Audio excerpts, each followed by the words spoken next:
GBA ಚುನಾವಣೆಗೆ ಇರಲ್ವಾ JDS BJP ಮೈತ್ರಿ? GBA ಚುನಾವಣೆಯನ್ನ ಪ್ರತಿಷ್ಠೆಯಾಗಿ ತೆಗೆದುಕೊಂಡಂತಹ ದಳಪತಿಗಳು JDS ಕಚೇರಿಯಲ್ಲಿ ಬೆಂಗಳೂರು ಚುನಾವಣೆ ಸಂಬಂಧ ಸರಣಿ ಸಭೆಯನ್ನ ನಡೆಸ್ತಾ ಇದ್ದಾರೆ.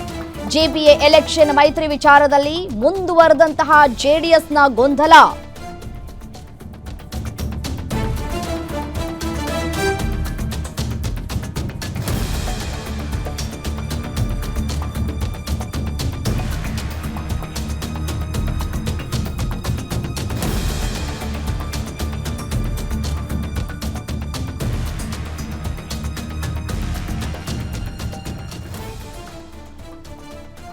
ಒಂದಷ್ಟು ಗೊಂದಲಗಳು ಮುಂದುವರಿತಾ ಇದೆ. ಮೈತ್ರಿಯಲ್ಲಿ ಚುನಾವಣೆ ಎದುರಿಸಿದ್ರೆ ಕ್ಷೇತ್ರವನ್ನ ಕಳೆದುಕೊಳ್ಳುವಂತಹ ಆತಂಕಗಳು ಕಾಡ್ತಾ ಇದೆ.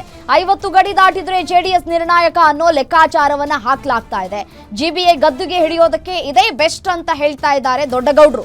ಜಿಬಿಎ ಚುನಾವಣೆಗೆ ಜೆಡಿಎಸ್ ಬಿಜೆಪಿ ಮೈತ್ರಿ ಇರುತ್ತಾ ಇಲ್ವಾ ಅನ್ನುವಷ್ಟು ಗೊಂದಲಗಳು ಮುಂದುವರಿತಾ ಇದೆ. ಜಿಬಿಎ ಚುನಾವಣೆಯನ್ನ ಪ್ರತಿಷ್ಠೆಯಾಗಿ ತೆಗೆದುಕೊಂಡಿದ್ದಾರೆ ದಳಪತಿಗಳು. ಸೊ ಹಾಗಾಗಿ ಮೈತ್ರಿಯನ್ನ ಹೊರತುಪಡಿಸಿ ಫ್ರೆಂಡ್ಲಿ ಫೈಟ್ ಮಾಡಿದ್ರೆ ಒಳಿತು ಅಂತ ಹೇಳಿ ಚರ್ಚೆಗಳಾಗ್ತಾ ಇದೆಯಂತೆ. ಕನಿಷ್ಠ 50 ಸ್ಥಾನ ಗೆಲ್ಲೋ ಲೆಕ್ಕಾಚಾರದಲ್ಲಿ ಜೆಡಿಎಸ್ನ ವರಿಷ್ಠರಿದ್ದಾರೆ. ಬೆಂಗಳೂರು ಗ್ರಾಮಾಂತರ ಭಾಗವೇ ಜೆಡಿಎಸ್ನ ದೊಡ್ಡ ಟಾರ್ಗೆಟ್ ಆಗಿದೆ. ಮೈತ್ರಿಯಲ್ಲಿ ಚುನಾವಣೆ ಎದುರಿಸಿದ್ರೆ ಕ್ಷೇತ್ರ ಕಳೆದುಕೊಳ್ಳುವಂತಹ ಆತಂಕ ಸಹಜವಾಗಿಯೇ ಕಾಡ್ತಾ ಇದೆ. 50 ಗಡಿ ದಾಟಿದ್ರೆ ಜೆಡಿಎಸ್ ನಿರ್ಣಾಯಕ ಅನ್ನುವಂತಹ ಲೆಕ್ಕಾಚಾರಕ್ಕೆ ಬಂದಂತೆ ಕಾಣಿಸ್ತಾ ಇದೆ. ಸೊ ಹಾಗಾಗಿ ಜೆಡಿಎಸ್ಗೆ ಎಲ್ಲೆಲ್ಲಿ ಪ್ಲಸ್ ಪಾಯಿಂಟ್ ಇದೆ ಅನ್ನುವಂತಹ ಕುತೂಹಲಗಳು ಕೂಡ ಈಗ ಕಾಡ್ತಾ ಇದೆ.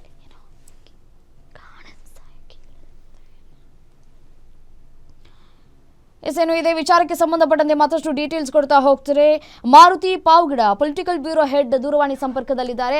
ಮಾರುತಿ, ಈ ಜಿಬಿಎ ಎಲೆಕ್ಷನ್ ವಿಚಾರಕ್ಕೆ ಸಂಬಂಧಪಟ್ಟಂತೆ ಬಿಜೆಪಿ ಮತ್ತೆ ಜೆಡಿಎಸ್ ಮೈತ್ರಿ ಮಾಡ್ಕೊಳ್ಳುತ್ತಾ ಇಲ್ವಾ? ಏನಾದ್ರೂ ಕನ್ಕ್ಲೂಷನ್ಗೆ ಬಂದಿದ್ದಾರಾ, ಹೇಗೆ ಅಂತ? ಲೋಕಸಭಾ ಚುನಾವಣೆಯಿಂದ ಶುರುವಾಗಿರುವಂತಹ ಬಿಜೆಪಿ ಮತ್ತೆ ಜೆಡಿಎಸ್ ಮೈತ್ರಿ ಜಿಬಿಎ ಮತ್ತೆ ಮುಂದೆ ಬರ್ತಾ ಇರುವಂತಹ ಸ್ಥಳೀಯ ಸಮಸ್ಯೆಗಳ ಚುನಾವಣೆಯಲ್ಲೂ ಕೂಡ ಮುಂದುವರಿಬೇಕು ಅನ್ನುವಂತಹ ಒಂದು ಲೆಕ್ಕಾಚಾರಗಳು ಇರುವಂತದ್ದು. ಆದ್ರೆ ಕಳೆದ 2-3 ದಿನಗಳಿಂದ ಜನತಾದಳ ಪಕ್ಷದಲ್ಲಿ ಆಗ್ತಾ ಇರುವಂತಹ ಸರಣಿ ಸಭೆಗಳು ಬೆಂಗಳೂರು ಜಿಬಿಎ ಚುನಾವಣೆಗೆ ಸಂಬಂಧಪಟ್ಟಂತೆ ಬಹಳಷ್ಟು ಸುದೀರ್ಘವಾಗಿ ಚರ್ಚೆಗಳು ಆಗ್ತಾ ಇದ್ದಾವೆ. ಜಿಬಿಎ ಚುನಾವಣೆಯನ್ನ ಗೆದ್ದ ಬಳಿಕ ತಾಲೂಕ್ ಪಂಚಾಯತ್ ಹಾಗೂ ಜಿಲ್ಲಾ ಪಂಚಾಯತ್ ಚುನಾವಣೆಯನ್ನು ಗೆಲ್ಲಬೇಕು, ತದ ಬಳಿಕ ರಾಜ್ಯದ ವಿಧಾನಸಭಾ ಚುನಾವಣೆಯನ್ನ ಗೆಲ್ಲಬೇಕು. ಈ 3 ಚುನಾವಣೆಗಳಲ್ಲೂ ಕೂಡ ಜೆಡಿಎಸ್ ನ ಅನಿವಾರ್ಯತೆ ಎಷ್ಟು ಮಟ್ಟಿಗೆ ರಾಜ್ಯಕ್ಕೆ ಇದೆ ಅನ್ನುವಂತ ಒಂದು ಸಂದೇಶವನ್ನ ರವಾನೆ ಮಾಡಬೇಕು.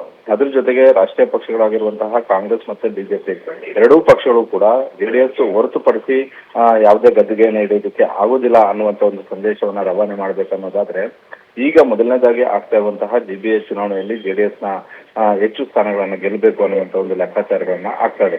ಆದ್ರೆ ಕಳೆದ 2-3 ಚುನಾವಣೆ ನಾವು ನೋಡಿದಾಗ ಸಹಜವಾಗಿ ಬೆಂಗಳೂರು ನಗರದಲ್ಲಿ ಜೆಡಿಎಸ್ ನ ಪ್ರಭಾವ ಕಡಿಮೆ ಇರೋದು.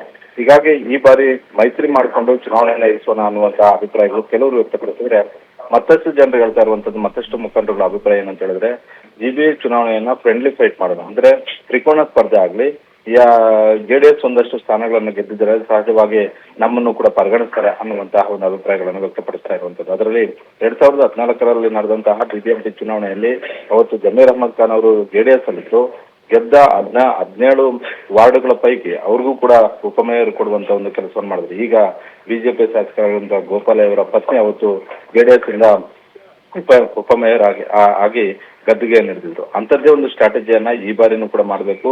ಬಿಜೆಪಿ ಮತ್ತೆ ಜೆಡಿಎಸ್ ಪ್ರತ್ಯೇಕವಾಗಿ ಸ್ಪರ್ಧೆ ಮಾಡೋದ್ರ ಮತ್ತೆ ಫಲಿತಾಂಶ ಬಂದ ಬಳಿಕ ಬೇಕಿದ್ರೆ ಮೇಯರ್ ಮತ್ತೆ ಉಪಮೇಯರ್ ಸ್ಥಾನಗಳನ್ನ ಗಿಟ್ಟಿಸ್ಕೊಳ್ಳೋದಕ್ಕೆ ಮೈತ್ರಿ ಮಾಡ್ಕೊಳ್ಳೋಣ ಅನ್ನುವಂತ ಒಂದು ಅಭಿಪ್ರಾಯಗಳು ನಿನ್ನೆ ನಡೆದಂತ ಒಂದು ಸಭೆಯಲ್ಲೂ ಕೂಡ ವ್ಯಕ್ತವಾಗಿದೆ. ಹೀಗಾಗಿ ಜಿಬಿಎ ಚುನಾವಣೆಯನ್ನ, ಅದರಲ್ಲೂ ಬೆಂಗಳೂರು ಗ್ರಾಮಾಂತರ ಭಾಗದಲ್ಲಿ ಬರುವಂತಹ ಹಲವು ವಿಧಾನಸಭಾ ಕ್ಷೇತ್ರಗಳಲ್ಲಿ ಒಕ್ಕಲಿಗರ ಪ್ರಾಬಲ್ಯ ಜಾಸ್ತಿ ಇರೋದ್ರಿಂದ, ಒಕ್ಕಲಿಗ ಮತದಾರರು ಹೆಚ್ಚಿರೋದ್ರಿಂದ ಜೆಡಿಎಸ್ಗೆ ಅದರ ಲಾಭ ಹೆಚ್ಚಾಗುತ್ತೆ. ಕನಿಷ್ಠ 50 ಸ್ಥಾನ ನಾವು ಗೆದ್ದಿದ್ರೆ, ಆದ್ರೆ ಬೆಂಗಳೂರು ಬಿಬಿಎಂಪಿ ಗದ್ದುಗೆಯನ್ನು ಕೂಡ ಹಿಡಿಬಹುದು ಅನ್ನುವಂತ ಒಂದು ಲೆಕ್ಕಾಚಾರದಲ್ಲಿ ಜೆಡಿಎಸ್ ನಾಯಕರುಗಳು ಇರುವಂತದ್ದು. ಹೀಗಾಗಿ ಜಿಬಿಎಗೆ ನಡೆಯುವಂತಹ ಚುನಾವಣೆಯಲ್ಲಿ ಬೆಂಗಳೂರು ಚುನಾವಣೆಯಲ್ಲಿ ಮೈತ್ರಿ ಬೇಡ ಅನ್ನುವಂತ ಒಂದು ಅಭಿಪ್ರಾಯಗಳು ಹೆಚ್ಚು ಬರ್ತಾ ಇದಾವೆ ಅನ್ನುವಂತ ಒಂದು ಮಾಹಿತಿ ಸಿಗ್ತಾ ಇರುವಂತದ್ದು.